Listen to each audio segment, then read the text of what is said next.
Hello students, इस video में हम करेंगे chapter number 6 lines and angles के एमसीक्यूज। तो चलिए स्टार्ट करते हैं। फर्स्ट क्वेश्चन आपका, two angles whose sum is 90 degree are called. ऐसे दो एंगल जिनका सम 90 डिग्री होता है उनको क्या बोलते हैं हम? कॉम्प्लीमेंट्री एंगल बोलते हैं। और सप्लीमेंट्री एंगल कितने डिग्री होते हैं?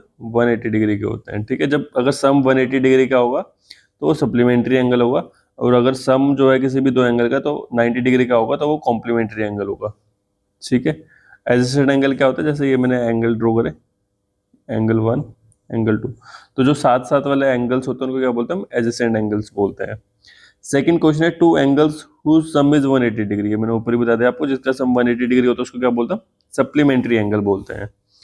थर्ड क्वेश्चन है, vertical opposite angles are always. जैसे ये मैंने लाइन बनाई दो, तो जो वर्टिकल ऑपोजिट एंगल होगा, वर्टिकल ऑपोजिट क्या होता है? जो सामने सामने के एंगल होते हैं, एंगल 1 और 2, जैसे आमने सामने के एंगल है, ये हमेशा क्या होंगे? इक्वल होते हैं। Vertical opposite angles are always equal. Fourth question है, if one angle of a linear pair is 70 degree. Linear pair कितने का होता है? लीनियर पेयर होता है 180 डिग्री का होता है।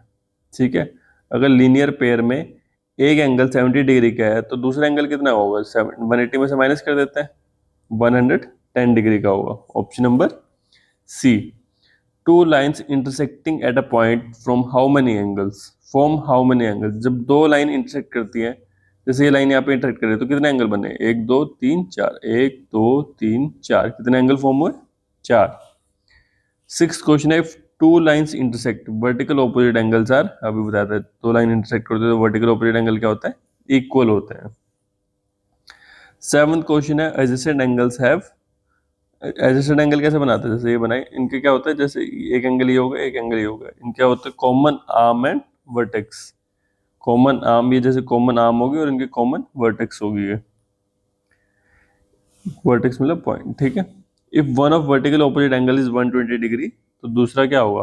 मैंने बताया था वर्टिकल ऑपोजिट एंगल क्या होता है? इक्वल होता है। तो ये 120 है तो दूसरे वाला भी क्या होगा? 120 होगा। तो option number C. Ninth question है, if two parallel lines are cut by transversal corresponding angles are. तो मैंने पैरेलल लाइन बनाई तो इसको यहाँ पे कट हो गई, तो जो कोरस्पॉन्डिंग एंगल होता है, कोरस्पॉन्डिंग एंगल कैसे होता है? एंगल 1 और एंगल 2। तो जो एंगल 1 और एंगल 2 क्या होंगे? इक्वल होंगे। ठीक है। टेंथ क्वेश्चन है, if corresponding angle are equal. अगर कोरस्पॉन्डिंग एंगल इक्वल दे रखे आपको तो लाइंस क्या होंगी? पैरेलल होंगी। तो दोनों में से एक चीज लगा, अगर लाइंस पैरेलल है तो कोरस्पॉन्डिंग एंगल इक्वल होंगे, और अगर कोरस्पॉन्डिंग एंगल इक्वल है तो लाइंस पैरेलल होंगी। ठीक है, तो इसमें क्या होगा? Option number B. 11th question है, alternate interior angle are equal when lines are. देखो, when lines are parallel. Alternate interior angle कैसे होता है? जैसे ये वाला एंगल इसके इक्वल होगा, एंगल 1 एंगल 2 के इक्वल होगा, और एंगल 3 एंगल 4 के इक्वल होगा। एंगल 1 एंगल 2 के इक्वल है, एंगल 3 एंगल 4 के इक्वल है। जैसे जो ये एंगल बना है ना, ये वाला एंगल और इधर का एंगल, तो जो ये ऐसे एंगल होते हैं इनको क्या बोलते हैं? Alternate alternate interior angle. तो जब ऑल्टरनेट इंटीरियर एंगल,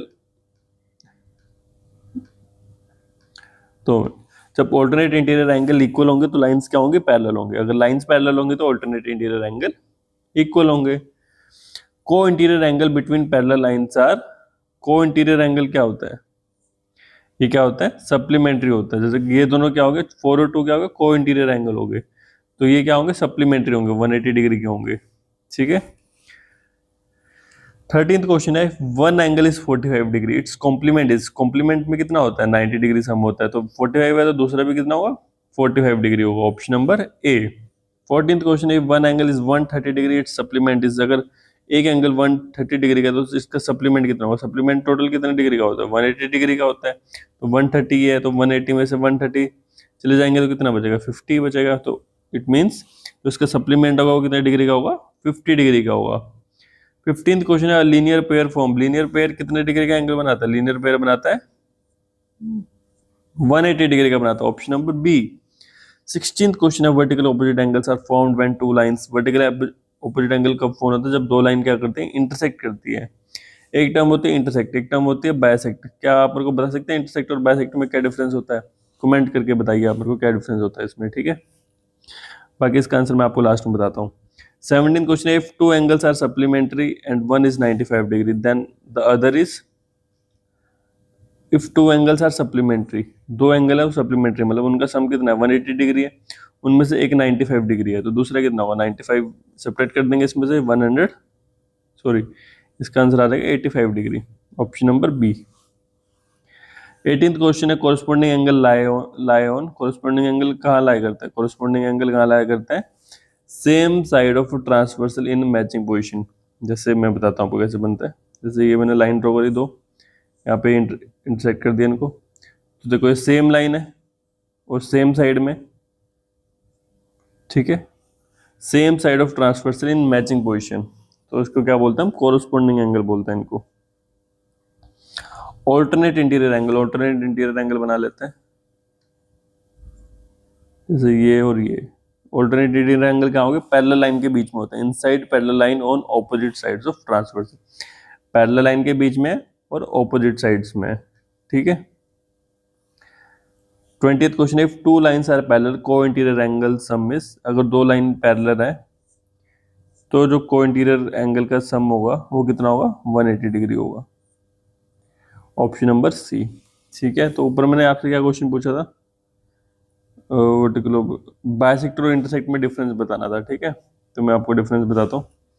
जैसे ये लाइन है, एक लाइन ये है, एक यहाँ पे भी कट हुआ और यहाँ पे भी कट हुआ, तो ये जो ए है ये क्या है आपका, ये इंटरसेक्ट है, और जो बी है ये क्या है आपका, बाइसेक्ट है। अब देखो इसमें क्या डिफरेंस है, बाइसेक्ट का मतलब क्या होता है, जब ये लाइन जैसे ये इस लाइन ने इसको कट किया, ठीक है, तो जब कट करने का जो दोनों पार्ट क्या होंगे, इक्वल होंगे। जैसे ये वाला पार्ट और ये वाला पार्ट अगर इक्वल है तो ये क्या होगा, बाइसेक्ट होगा। बाय मतलब टू इक्वल्स पार्ट, अगर ये दोनों इक्वल पार्ट में कट होगा तो ये बाइसेक्ट होगा, और अगर पार्ट इक्वल नहीं होगा, एक छोटा होगा एक बड़ा होगा, तो वो क्या होगा, इंटरसेक्ट होगा, ठीक है।